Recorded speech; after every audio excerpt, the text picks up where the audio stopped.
Ako po si Jerry Recablanca, isang independent distributor ng DXN International. 55 days lang po ako sa grade 1, pero ngayon, isang sa rising star ng DXN International. Kung paano ako napunta rito, mahabang istorya yun. 5 taong gulang pa lang ako noon namatay yung papa ko.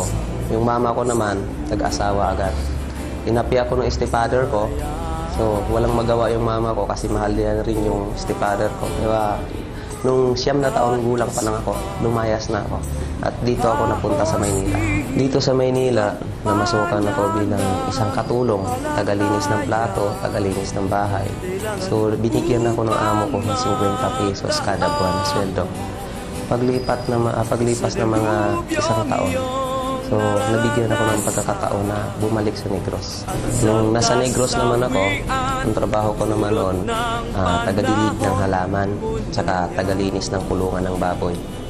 So, ang sweldo ko noon, mga 120 pesos ang isang buwan. Nung nasa South Cotabato ako, helper ako ng isang shop. Taga-abot lang ng welding rod. Hanggang mating yung time na naging vulcanizer din ako. So, pagkatapos ng naging vulcanizer, kumbaga mas malaki pa yung gulong kaysa sa katawan ko, lumipat ako, nanghas ako na maging pahinanti. So, noon pa man, pinilit ko talagang gawin lahat dahil nasa pakalaki talaga yung pangarap ko sa buhay. Napunta naman ako sa Bungtod, Tago, Surigao del Sur. Ang trabaho ko naman doon, taga-feeder ng sugpo. So, as po, 800 pesos na isang buwan. Ngayon, 19 years old na ako noon nang na-discover ako ng isang technician na hindi pala ako marunong magsulat, magbasa. Naawa siya, tinuruan niya akong magsulat ng pangalan, apelido. So, pinagtiyagaan niya ako sa loob ng 6 na buwan hanggang sa natuto. So, sa kauna-unahang pagkakataon sa buong buhay ko, doon ko palang natutunan at malaman kung paano magsulat ng pangalan ko at saka apelido. So, magmula noon, nagkalakas loob ako na pumunta ng Maynila. Kasi alam ko wala akong pera noon. Wala ako rin akong matitirhan. Pero naniniwala ko sa sarili ko na ang success sa isang tao ay hinahanap yan. Sabi nga doon sa libro na basa ko, success is not destiny, it's a journey. Pero hindi pala ganun kadali yun. Nung pagpunta ko dito sa Maynila, nung maghanap na ako ng trabaho, napakahirap palang mag-apply dito pag wala kang pinag-aralan. So imagine, pag nag-apply ka, hinahanapan kanila ng requirement. Kaya pagtingin sa biodata, ni grade 1 walang tinapos. Kaya walang tumanggap sa akin. So, ang bagsak ko, construction worker. Dahil wala na akong ibang mapuntahang trabaho, kundi yun lang. So doon, alam kong napakahirap yun.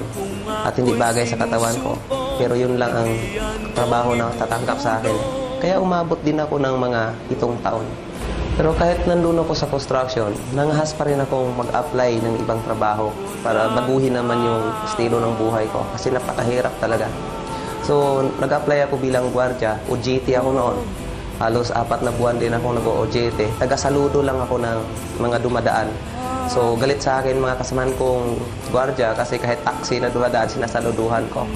So, dumating yung time na may nagtatanong ng English, hindi ko may sasagot dahil hindi ko maintindihan. Hanggang sa natanggal din ako, hindi na ako pumasa. Akala ko, wala na akong pag-asa sa buhay. Kasi hindi na ako makahanap ng ibang trabaho. Akala ko noon, sa construction worker lang talaga ako nababagay. Pero hindi pala.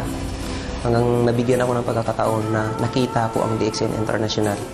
At dito pala, magsisimula na magbabago ang buhay ko. Dito sa DXN International, sa tingin ko, ito na yung napaka-perfect company. Kasi walang hinihingi dito ng requirement. May pinag-aralan ka man o wala. Mahirap ka man, mayaman ka man.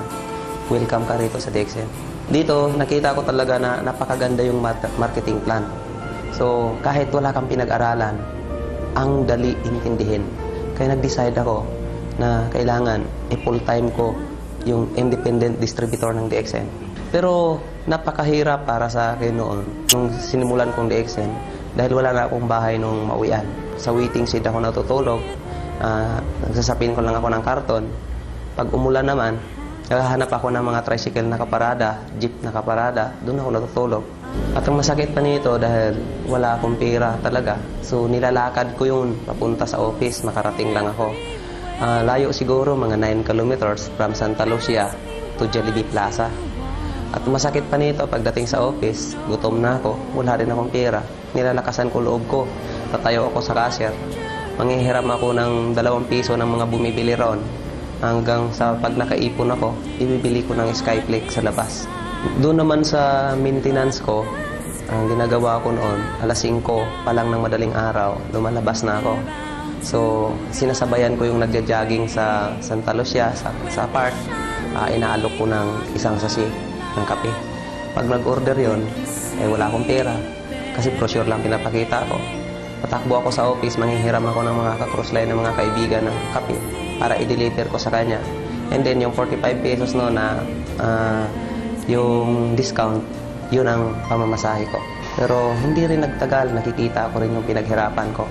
Kasi pinilit ko yun dahil alam ko na ang hirap dito sa DXN, siya lang. Kaya nung nakita kong first check ko, 4,382. Second check ko sa DXN, 7,914. Hindi ko sukat akalain. Pangatlong buwan ko, 30,251. 27 days ko lang nakuha ang star agent position.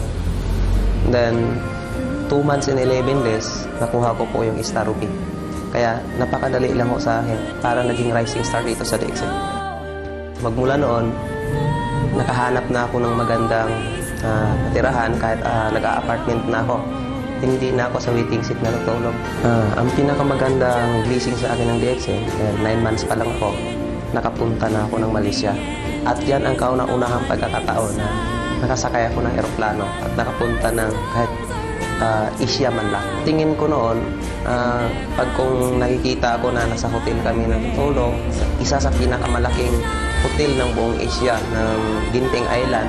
So parang tumutulo luha ko na parang kailan lang, pala hinahawakan ko, siminto hinahalo ko, parang kailan lang, nasa karton ako natutulog. Pero doon ko naramdaman na isa sa pinakamalaking hotel ng Asia, nahigaan ko na. Sa buhay ng isang tao, dapat masipag ka, matyaga ka. So, ang swerte ko kasi nakita ko ang DXN. So, ang sipag ko doon sa construction, inilipat ko lang dito sa DXN. At dito ko nakikita na napakalaking bunga nung sipag na ininvest ko sa DXN.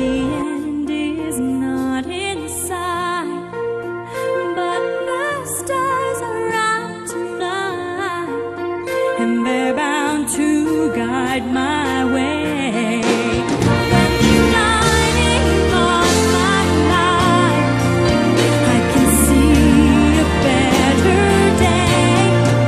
I won't let the darkness in.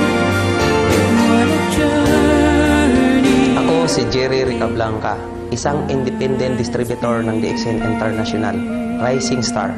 Kapatid, kung nakaya ko, kaya mo to.